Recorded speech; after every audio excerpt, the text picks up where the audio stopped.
Eh oui, bonjour, je suis de retour pour ces actualités internationales. Donc, on couvre la semaine qui vient de se dérouler, celle du long congé de Pâques. Donc, oui, j'ai dû prendre un petit congé pour m'occuper de ma famille un peu. C'est certain que j'étais un peu en retard dans la publication de ma capsule d'actualité. J'en suis très désolé, donc je vais faire ça rapidement parce que j'ai pas collecté énormément de choses cette semaine. Non, c'est pas vrai, j'ai plein d'affaires. Alors, on va regarder ça tout de suite. Qu'est-ce qui s'est passé de beau dans le monde? On commence tout de suite avec l'Inde. Quand même des bonnes nouvelles en Inde.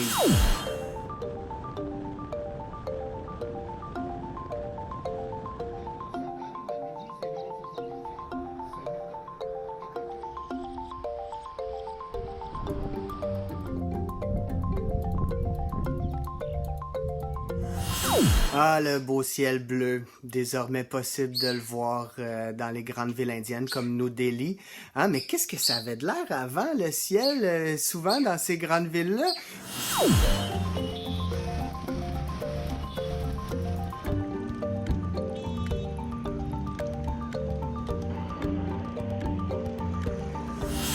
Ah, c'était vraiment sale.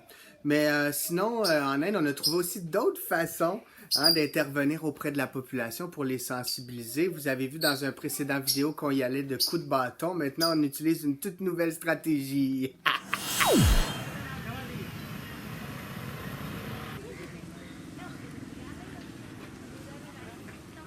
एक प्रतीकात्मक चित्र बनाया गया है कि लोगों को दिखाने के लिए कि अभी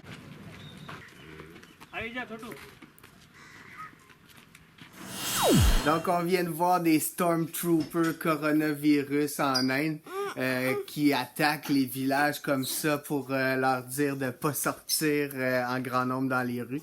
Je trouvais que c'était une approche intéressante. Maintenant, j'ai hâte de voir si on va avoir des images de policiers indiens habillés en coronavirus qui donnent des coups de bâton. Ça, c'est une autre histoire. Bon, sinon, on va aller voir d'autres bonnes nouvelles. On s'en va à Hong Kong, au zoo de Hong Kong, les amis, où s'est produit un petit miracle. Je vous cacherai pas toute ma joie. On s'en va voir ça.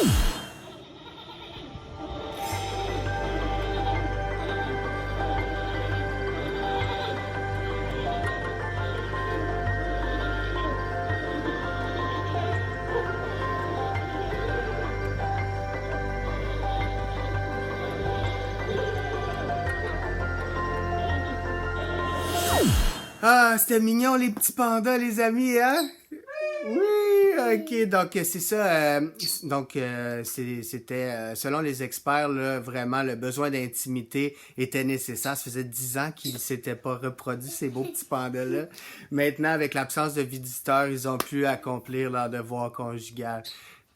On les admire. Donc voilà, on va poursuivre avec ce qui se passe en France. Là aussi, on a pu voir la nature, comme je vous avais montré un peu en Italie. On a vu des dauphins dans les ports.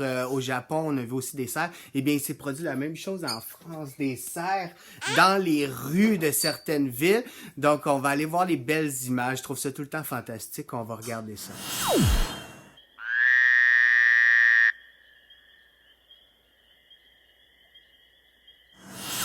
Alors, c'était beau les petits cerfs, les amis? Oui. Oui, ok, donc c'était à Boissy-Saint-Léger en France, pour être précis. Maintenant, on va aller en Suède, juste regarder quelques statistiques sur la Suède, donc qui a adopté une autre stratégie que beaucoup de pays pour combattre la pandémie. Donc, il n'y a pas un confinement automatique là-bas, c'est vraiment les experts de la santé publique du pays qui ont établi cette politique-là. Là-bas, beaucoup de choses sont ouvertes encore et beaucoup nous disent qu'on aurait dû faire comme la Suède, hein, de s'inspirer d'eux pour pas ralentir trop l'économie, car là-bas, tout semble encore fonctionner, quoique là, ils semblent se diriger vers une nouvelle stratégie. On va aller voir juste des petites statistiques comme ça, le nombre de morts par million de population, puis ça va nous donner une idée si c'était une bonne idée au départ. La politique de la Suède, êtes-vous prêts? Oui!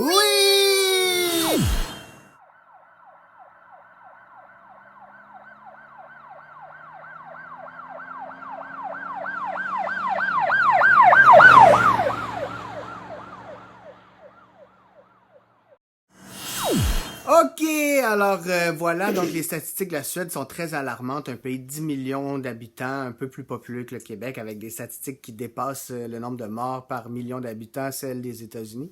Alors c'est quand même alarmant. Je devrais dire qu'on est chanceux, nous, d'être confinés ici. On a beaucoup moins de morts. Notre système de santé est capable de faire face à la pandémie pour l'instant. Par contre, on n'a pas d'école puis on s'ennuie. Ça, c'est plate. Puis aussi, on va peut-être être obligé de faire comme au Japon.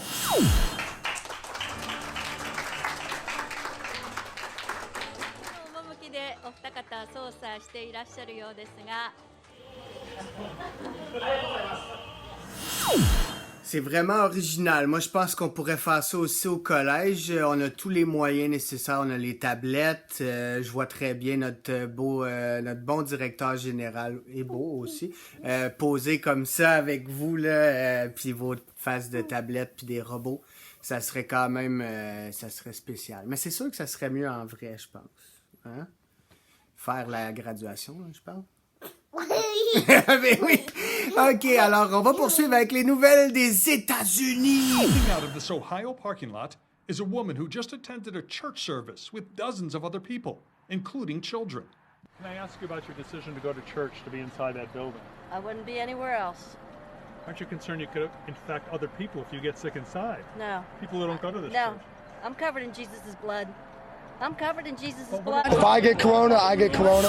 Donc oui, encore des églises ouvertes aux États-Unis. Ça peut sembler choquant ici pour nous, mais là-bas, on considère encore dans certains États, comme en Ohio, les églises comme étant un service essentiel. Oui, alors...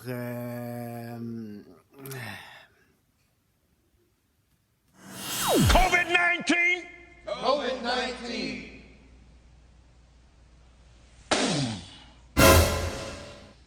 I blow the wind of God. The wind of God.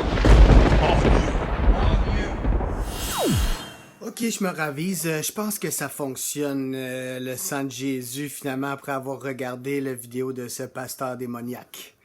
Sinon, on va regarder d'autres frasques de Donald Trump. Il y en a eu plein cette semaine. Il s'est déchaîné encore une fois lors de ses points de presse. On commence tout de suite avec l'extrait suivant.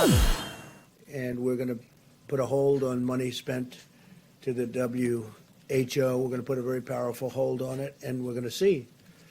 It's a great thing if it works, but when they call every shot wrong, that's no good. Eh bien, donc, on apprenait cette semaine l'intention de Donald Trump d'interrompre les subventions à l'Organisation mondiale de la santé, les subventions américaines. Donc, les Américains sont le principal donateur de cet organisme qui sert à gérer, entre autres, les grandes pandémies mondiales. Et donc, en pleine pandémie mondiale, on va arrêter de financer l'organisme international qui gère les pandémies mondiales. Quoi? Alors, questionné à savoir si c'était vrai qu'il allait couper les subventions à l'Organisation mondiale de la santé en pleine pandémie mondiale, dans la même conférence de presse, il a dit que c'est pas vrai qu'il avait dit ça. Look into it. Yes, please. Thanks. A quick follow-up on that. So, is the time to freeze funding to the WHO during a pandemic? No, maybe not. I mean, I'm not saying I'm going to do it, but we're going to look at it. You did say that. We give a tremendous... No, I didn't. I said we're going to look at it. We're going to investigate it. We're going to look at it. But we will look at ending funding. J'ai bien aimé le journaliste qui dit « Mais vous avez bien dit que vous alliez arrêter les paiements. » Et puis là, il se revient et il dit « Non, j'ai jamais dit ça. J'ai dit qu'on allait regarder l'arrêt des paiements. Regardez, we're looking at it. » Donc voilà. Trump qui joue le bon vieux livre de distraire en accusant d'autres personnes que lui-même pour la crise qui frappe très durement les États-Unis. Juste vous montrer qu'est-ce que ça a l'air avec un petit graphique très simple.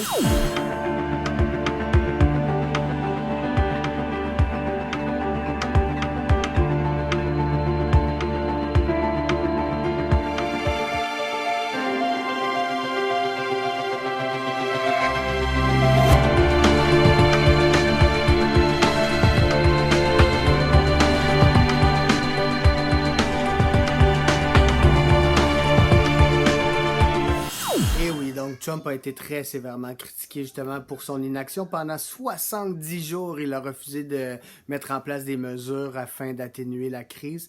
Et donc aujourd'hui, les États-Unis payent le prix en étant le pays le plus touché. Et on voit que ça a des conséquences dans toutes les strates de la population, mais surtout chez les gens défavorisés et particulièrement chez les Afro-Américains là, qui subissent le virus de plein fouet. Mais bon, alors, qu'est-ce que Trump a à dire à propos de ça? Allons voir ce qu'il en pense de ce fameux virus. This kind of thing can happen. This is very complex. This is a very brilliant enemy. You know, it's a brilliant enemy. The germ has gotten so brilliant that the antibiotic can't keep up with it. There's a whole genius to it. We're fighting, not only is it hidden, but it's very smart, okay? It's invisible. Merci pour ces conseils scientifiques. Alors, le virus serait une bactérie qui combat les antibiotiques et qui est invisible et caché, mais tout de même un ennemi intéressant avec du génie aussi. Hein, c'est un virus génial. Bon, sinon Trump nous a tous aussi surpris hier avec la déclaration selon laquelle il avait tous les pouvoirs dans ce contexte de pandémie pour prendre toutes les décisions qu'il veut et aussi avec l'idée tout dernièrement évoquée lors d'un retweet de congédier le Dr Fauci, celui qui s'occupe de la pandémie aux États-Unis, le médecin en chef du pays. Donc ça s'annonce bien pour les prochaines semaines, oui. What authority do you have to order the country reopened? What authority do you have? Well, I have the ultimate authority. The President of the United States has the authority to do what the President has the authority to do, which is very powerful. The President of the United States calls the shot before. You said when someone is President of the United States, their authority is total. That is not true. When somebody's the President of the United States, the authority is total. And that's the way it's got to be. And God bless the United States. Alors, Trump sera-t-il tenté de faire comme plusieurs leaders dans le monde, hein, profiter de cette crise pour s'accaparer plus de pouvoir, un peu comme l'ont fait avant lui Benjamin Netanyahu en Israël, Viktor Orban en Hongrie, pour ne nommer que ceux-là. Alors voilà, c'est ça, on va terminer parce que aussi avec les États-Unis, les primaires s'en vont vers leur dernier droit. Cette semaine, on apprenait que Joe Biden filait vers la ligne d'arrivée seul parce que le candidat, le seul qui restait pour lui faire face, le sénateur Bernie Sanders, donc a décidé de se retirer de la course. Quand même, il laisse son nom sur les bulletins de vote, mais il ne fera plus campagne. Donc voilà, Bernie Sanders nous quitte, c'est très dommage. Voici quelques images qui avaient marqué les primaires démocrates. Here for all, political suicide. What do you say to Congressman Delaney? You're wrong. They're not going to go along. You throw your hands up, but you haven't. But you got Donald Trump up here and ask him how much he pays in taxes. Jake, your question is a Republican talking point. Jake, in all due respect, did you go back to my third grade essay when I was in PS 197? I do know, and I wrote the damn bill. Senator Sanders, let me bring you into this conversation I wrote the damn bill. Donc, on apprenait tout dernièrement là, que Bernie Sanders allait endosser Joe Biden. So today I am asking all Americans, I'm asking every Democrat, I'm asking every independent, I'm asking a lot of Republicans to come together in this campaign to support your candidacy, which I endorse. Donc, c'est une bonne nouvelle pour les démocrates, mais quand même, je pense pas pour les Américains en général, parce que vraiment, Bernie Sanders amenait vraiment des idées progressistes que je pense qu'ils seraient très utiles aux États-Unis. On le voit en cette pandémie où leur système de santé est complètement débordé et vétuste, inutile, mauvais, nommez tous les qualificatifs. Donc voilà, c'était tout pour cette semaine. Je vous montre un dernier petit extrait de vidéo qui résume bien l'année 2020 jusqu'à maintenant.